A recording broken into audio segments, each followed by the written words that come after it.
ወዲያኛው ላይ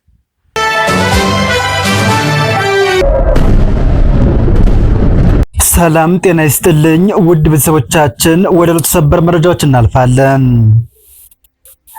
አንድ ቲም ፓራ ኮማንዶ በሙሉም የፋኖን የምረጥ ጥሪ አዋጅ ተከትለውም ሙሉ ትጥቃቸውን በመያዝ ፋኖን መቀላቀላቸው ታውቋል። በማህበራዊ ሚዲያ መንግስትን በመቃወም ሲያጋራ የነበረውን ጽሑፍ እንዲያስተባብልና መንግስትን ይቅርታ እንዲጠይቅ በአገዛዙ ሰዎች ተደጋጋሚ ጫና ይደረግበት የነበረው ደረጃ ይበይን ከወራት የግፍ እስር በኋላም ፍርድ ቤት መቅረቡ ታውቋል። ትብብር ለኢትዮጵያ አንድነት ፓርቲ አፋብን ያወጣውን መመሪያም ተከትሎም በአማራ ክልል ለሚካሄደው ምርጫም እንደማይወዳደሩ አስታውቀዋል። የኢትዮጵያ አየር መንገድ በአፍሪካ በአይነቱ ልዩ የሆነ ግዙፍ የጭነት አውሮፕላን ሊያስገባ መሆኑም ታውቋል። እንዲሁም ከውጭ በአሜሪካና በኢራን መካከል ላይ እየተካሄደ የሚገኘው ድርድርና መዘዙንም በዝርዝር የምንመለከተው ይሆናል። ቪዲዮውን ላይክ፣ ሰብስክራይብ በማድረግ ጀምሩ እያልን ወደ ዝርዝር መረጃዎች እናልፋለን።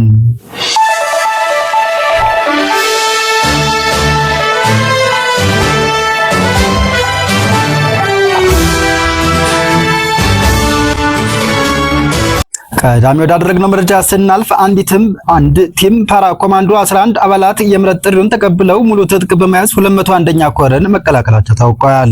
በዛሬው ዕለት ወደ 201ኛ 74ኛና 54ኛ ክፍለ ጦርን ከደብረ ወርቅ ከተማ አገዛዙን ሲያገለግሉ የነበሩ ፓራ ኮማንዶ አባላት በህዝባችን ላይ የተፈጸመ ያለውን ድርጊት ውስጥ ሆነን መቋቋም ስላልቻልን ቀሪ ጊዜያችን ህዝባችን መካስ አለብን በማለትም በዛሬው ዕለት ከነሙሉ ትጥቃቸው ፋኖን መቀላቀላቸው ታውቋል። ይህ በእንዲህ እንዳለ አፋብን ደቡብ አማራ ቀጠና አሳምነው እዝ ከሰም ሁለተኛ ኮር የነበልባል ክፍለ ጦር አዲስ የፋኖ ሰራዊት አባላትን በደማቅ ሁኔታ ማስመረቁም ታውቋል።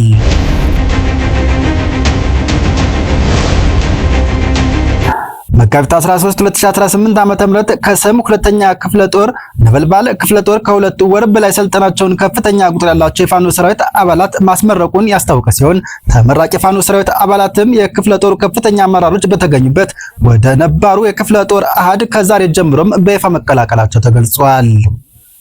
የክፍለ ጦሩ ከፍተኛ አመራሮች በዚህ ዝግጅት ላይ በመታደም የእንኳን አደረሳችሁ መልእክትና ትግሉን በተመለከተ የተለያዩ መልእክቶችን ያስተላልፉም ሲሆን በዚህ ምርቃት ፕሮግራም ላይም ከተገኙት ከፍተኛ አመራሮች መካከል አንዱ የከሰም ሁለተኛ ኮር የነበልባል ክፍለ ጦር ወታደራዊ አስተዳደር የሆኑት አርበኛ 10 አለቃ ስመኝ አለማየሁ ሲሆኑም አርበኛው በመድረክ ቆይታቸው ካስተላለፉት መልእክት መካከልም በቅድሚያ ያልተመራቂ የፋኖ ሰራዊት አባላት የእንኳን ደስ አላችሁ መልእክት በማስተላለፍ በዛሬው ዕለት የክፍለ ጦሩ ከፍተኛ አመራሮች በተገኙበት መመረቃቸውን በደስታ እናበስራለን ሲሉም መልእክታቸውን ጀምረዋል። አሁን እናንተ ሰልጣኞች ሳትሆኑ ወደ ነባሩ ሰራዊት ተቀላቅላችሁ ለአማራ ሕዝብ ጋሻና መከታ ሆናችሁ በልበ ቆርጠነት ከዛሬዋ ቀን ጀምሮም እንደምትታገሉ መሪዎቻችሁ በመድረክ ያረጋግጡላችኋል ሲሉም ተደምጠዋል። አክለውም ሕዝባችን ለሰጠን አደራና ኃላፊነት አንዳች ሳታጓሉና ከአቋማችሁ ሳትዋጅቁ በጋራ ሆነን በጽናት የምንታገል ይሆናል በማለት መልእክታቸውን ለተመራቂ ሰራዊት አባላቱም አጋርተዋል።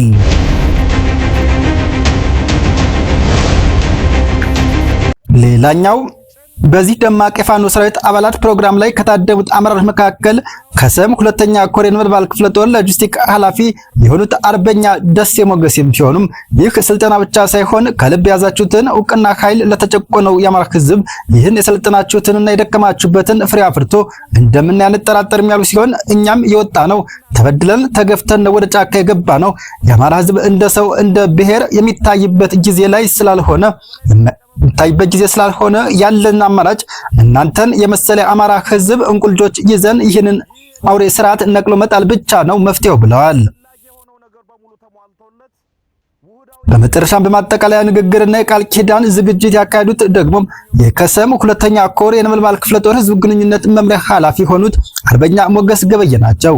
ዛሬ እናንተ መመረቅ የአማራ ህዝብ ላይ እየደረሰ ያለውን ግፍና በደል እንዴት አድርገን መመከት ላይ አበክረን መስራትና ትኩረት ማድረግ እንዳለብን ዋነኛው ጉዳያችን ነው ሲሉም አጥብቀው ተናግረዋል።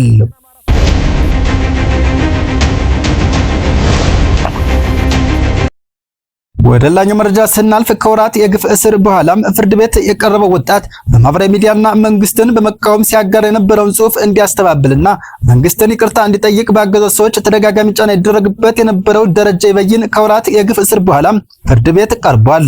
በፍርድ ቤትም ሁለት ክሶችም ቀርበውበታል። ተከሳሹ ደረጀ ይበይን መጋቢት 14 2018 በፌደራል ከፍተኛ ፍርድ ቤት ልደታ ምድብ ሁለተኛ ህገ መንግስት ጸረ ሽብርና ወንጀል ችሎት ቀርቦም ሂደቱን ተከታትሏል። በማህበራዊ ሚዲያ መንግስትን በመቃወም ስታጋራ የነበረው ጽሑፍ በማስተባበል መንግስትን ይቅርታ ጠይቅ በሚል በተደጋጋሚ ባገዛዙ ሰዎች ጫና ይደረግበት የነበረው ደረጀ ይበይን ፈቃደኛ ባለመሆኑም ፋኖን በመደገፍና የጥላቻ ንግግር ተከሶም ከሰሞኑ ወደ ማረሚያ ቤት እንዲወርድ መደረጉ ታውቋል። በወንጀለኛ መቅጫ ስነ ስርዓት ህግ 257ን በመተላለፍና የጥላቻ ንግግር አዋጁን በመተላለፍ በሚሉ ሁለት ክሶችም ተከሷል። ተከሳሹ መጋቢት 14 2018 በችሎት የተገኘው ፍርድ ቤቱ ዋስትና መብትን በተመለከተ የግራ ቀኙን ክርክር በመመርመር የሚሰጠውን ብይን ለማዳመጥ መሆኑም ታውቋል። በዚህም መሰረት በከሳሽና በተከሳሽ መካከል ስለ ዋስትና የተደረገው ክርክር መርምር ያለው ፍርድ ቤቱም የተከሰሰበት ክስ በመርህ ደረጃ ዋስትና አያስከለክልም ብሏል። ይሁን እንጂ ከወንጀሉ ልዩ ባህሪ እና አፈጻጸም አንጻር እንዲሁም አገሪቱ ያለችበት ሁኔታ ታሳቢ ማድረግ ዋስትና በመከልከል በማረሚያ ቤት እንዲቆይ ወሰነናል ያለው ሲሆን ፍርድ ቤቱም ይህን ተከትሎም ተከሳሹ ወንጀሉን አልፈጸምኩም ጥፋተኛም አይደለሁም ሲልም የተከሳሽነት ቃሉን ሰጥቷል። በመጨረሻም የክስ መቃወሚያ ብይን ለመስጠት በሚል ለመጋቢት 28 2018 ዓ.ም ቀጠሮ ተይዟል።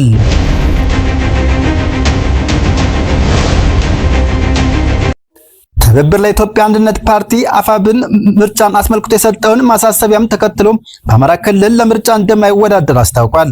የትብብር ፓርቲ ባወጣው መግለጫም የእጩዎቻችን ከአካባቢ ማህበረሰብ ከሚወጡ ይፋዊ መግለጫዎችና ነባራዊ ሁኔታዎች አኳያ በመረጃና ማስረጃ ተመርኩዘን በመተንተን በተለይ ከፍተኛ የጸጥታ ችግር ያለባቸው አማራ ክልል እና ትግራይ ክልል ሙሉ በሙሉ በከፊል ኦሮሚያ ከዋና ዋና ከተሞች ወጣ ባሉ አካባቢዎች እና ቤኒሻንጉል ጉሙዝ ክልል በመተከል ዞን ባሉ አካባቢዎች ላይ ከፍተኛ የደህንነት ለምርጫ አስቻይ እጅግ አደጋች መሆናቸውን ተረድተናል ብሏል። ፓርቲው አክሎም አማራ ክልልን ጨምሮ በተጠቀሱት አካባቢዎች በአስቸኳይ ፖለቲካዊ መፍትሄ ተሰጥቷቸው አስቻይ ሁኔታ እስካልተፈጠረ ድረስ ይፋዊ የአደባባይ ፖለቲካ እንቅስቃሴም ከማድረግ እንቆጠባለን ሲልም አስታውቋል።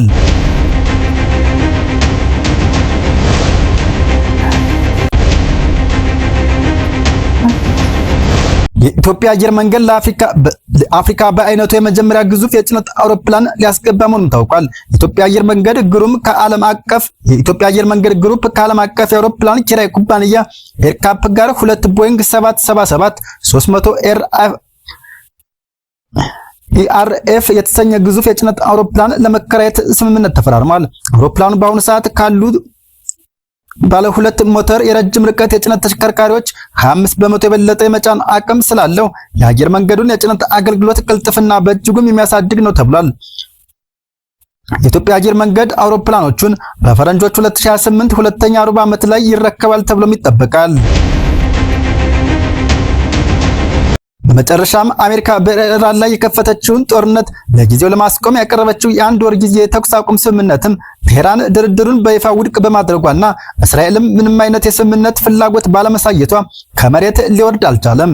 ዘኒውዮርክ ታይምስ እንደዘገበው ይህ ባለ 15 ነጥብ የሰላም እቅድ በፓኪስታን በኩል ለቴህራን የተላከ ሲሆን የኢራንን የኒኩሌር እና የሚሳኤል ፕሮግራሞች እንዲሁም የዓለም አቀፍ የነዳጅ አቅርቦት የደም ስር የሆነውን የሆርሙዝ የባህር ሰላጤን መልሶ የመክፈት ጉዳይ ያካተተ ነው ተብሏል። ሆኖም የኢራን የጦር ኃይል የጋራ እዝ ካታም አልአንቢያ ቃል አቀባይ አሜሪካ ውድቀቷን እንደ ስምምነት እንድትቆጥረው በማስጠንቀቅ ኢራን አሁንም ሆነ መቼም ቢሆን ከአሜሪካ ጋር ወደ ድርድር እንደማትመጣ በማሳወቅ እቅዱንም ውድቅ አድርገውታል።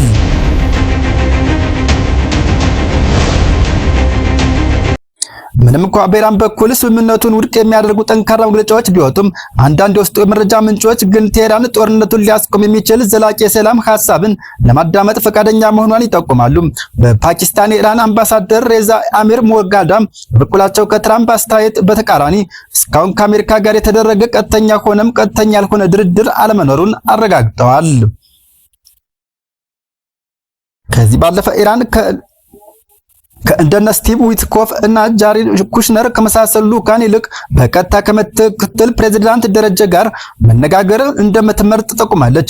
ይሁን እንጂ ተደጋጋሚ የአሜሪካና የእስራኤል የአየር ጥቃት የኢራንን የጦር እና የፖለቲካ አመራር መዋቅር ክፉኛ ስላስተጓጎለው በዚህ የሰላም እቅድ ላይ ትክክለኛውን ውሳኔ ሊሰጥ የሚችለው አካል ማን እንደሆነ እንኳን በግልጽ የማይታወቅበት የፖለቲካ ትርምስ ውስጥ ትገኛለች። የኢራን ከፍተኛ ባለስልጣናት ተጨማሪ ጥቃት ላለማስተናገድ በአካል ተገናኝተው ለመምከር በተቸገሩበትና የእዝ ሰንሰለት በተረበሸበት በዚህ ወቅት እስራኤልን ብትሆን የዚህ የሰላም እቅድ አካል ለመሆንም ምንም አይነት ፍላጎት አላሳየችም። ወታደራዊ ዘመቻዎችንም አጠናክራ ቀጥላለች። በዋሽንግተን በኩል ያለው አቋም ግልጽ ነት ይጎድለዋል የተባለም ሲሆን ፕሬዝዳንት ዶናልድ ትራምፕ ይህ ግጭት የዘላለም ጦርነት እንደማይሆን ቢገልጹም የ82ኛው የአየር ወለድ ክፍለ ጦር አባላትን ጨምሮ በተጨማሪ የምድር ጦር ዝግጅቶች እየተደረጉ መሆኑ ታውቋል። ጦርነቱ እንዴትና መቼ እንደሚያበቃም ብዥታ ፈጥሯል። በአጠቃላይ የአሜሪካ የሰላም እቅድ በወረቀት ላይ ብቻ ያለ ሲሆን እስራኤል ዘመቻዋን አጠናክራ የቀጠለችበትና ኢራንም ከማንም ጋር መነጋገር እንዳለባት እንኳን ግራ የተጋባችበት የዲፕሎማሲም እንቆቅልሽ ሆኖ ቀጥሏል።